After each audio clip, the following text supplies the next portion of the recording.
Hello and welcome to the next lecture of the SQL Viva question series.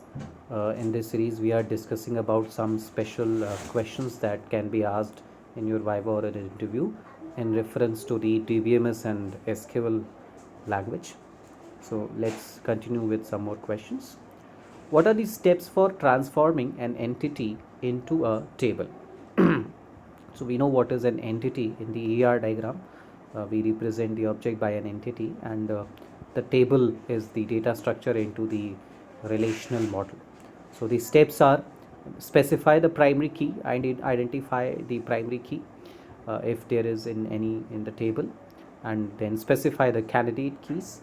The third step: specify the column properties including null status, the data types, the default values, any checks and any constraints if there are any, and fourth, verify the normalization. So these are the four major steps that are performed to convert an entity into a table. What we next question, what we mean by the surrogate key, and describes the ideal primary key and explain how surrogate keys meet this ideal. The ideal primary key is a short, numeric and fixed. A surrogate key is a unique DBMS supplied identifier that is intended to be used as the primary key. Obviously, intended to be used as a primary key. It's not actually a primary key, but it is intended to be used as a primary key in a table. The DBMS will not allow the value of a surrogate key to be changed because it is intending to behave as a primary key, and the value of a surrogate key have no meaning to the users and are usually hidden on forms and reports. By designing, they are short, numeric and fixed. Thus they meet the definition of the ideal primary key. As we know that an ideal primary key should be as short as possible, it should be unique. So in that case, it can be basically a numeric and fixed values that should be there into the primary key. Define and discuss the data constraints. So what are the data constraints? From the name we can suggest constraints that are put on the data. So we need to maintain some boundaries, some restrictions to the data, and those restrictions are given in the form of constraints. Data constraints on a column are the limits that we put on the values of the data that can have. There are four types of data constraints. One, the domain constraints, which define the limited set of values for the column. For example, it can be in between 1 and 10, whether the numeric value is in between 1 and 10. Let's say age is in between 1 and 18, and so on. Range constraints, which specify that the value must fall within a certain range. These were the examples of the range constraints we have seen. Then interrelational constraints, which define what values the column can have based on values of the other columns in the same table. And fourth, interrelational constraints, referential constraints, which define values and the columns that can be based on the values of the column in the other table. So these are the one are the intra-relation and other are the interrelation constraints. So interrelation constraints can also be considered as referential constraints. So these are the referential constraints. So next question, let's talk about what is a cascading update. Referential integrity constraints require that foreign key values in one table correspond to primary key values in another. So whenever we have a foreign key, so that will relate one table to the other table, that will refer a primary key column to the other column, to the other table of the column. If the values of the primary key is changed, then that is updated, and the values of the foreign key must immediately be changed, and that matches it. So cascading updates will set this change to be done automatically by the DBMS wherever necessary. So if we will not use the cascading updates, so only the primary key column will be updated, but the data that is referring to that particular data will not be updated. So that will lead to inconsistencies into the database. So cascading updates must be used. What is An SQL view, briefly explain the use of views. So next question is about the views. Basically these are views are similar to the relation, but they do not have a physical existence like the tables have. Views do not have the physical existence. So SQL view is a virtual table built from the tables or another views. They are used to hide columns or rows, selective if we have to show selective columns to the users, so based on some selective conditions, so views can be used. Show the results of computed columns, hide complicated SQL syntax, and they provide a layer built-in functions, provide a level of interaction between application programs and tables. Basically these are the measures that can be taken for the security purpose also.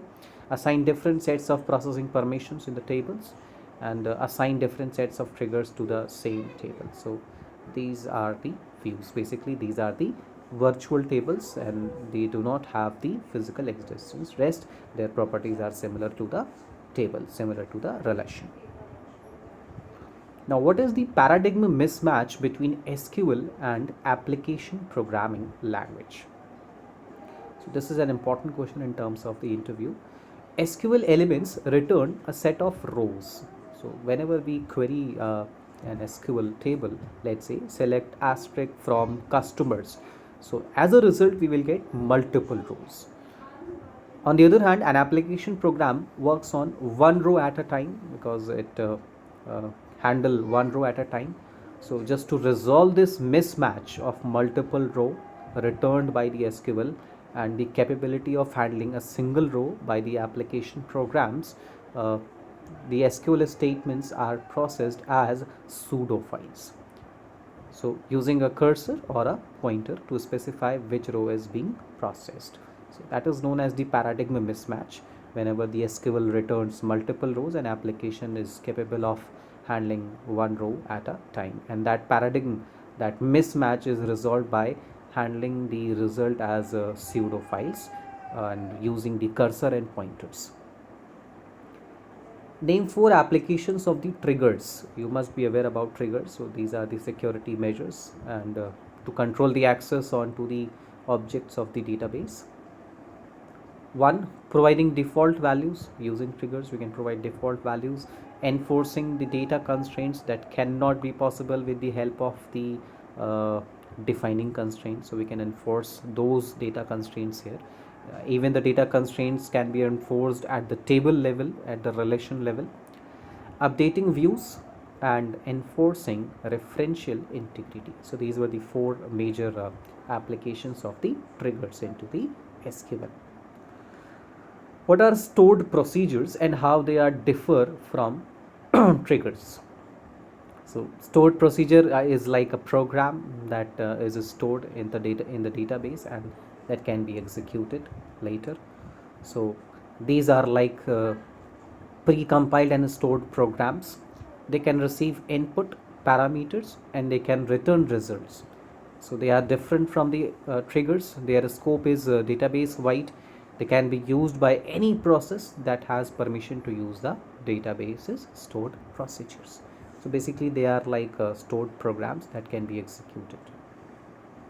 What are the advantages of using stored procedures?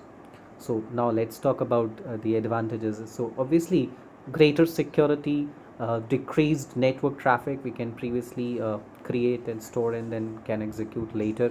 The fact that SQL can be optimized, the code sharing which leads to less work, standardized processing and specialization among the developers. So these are some advantages of the stored procedures. The next question, why is database redesign necessary?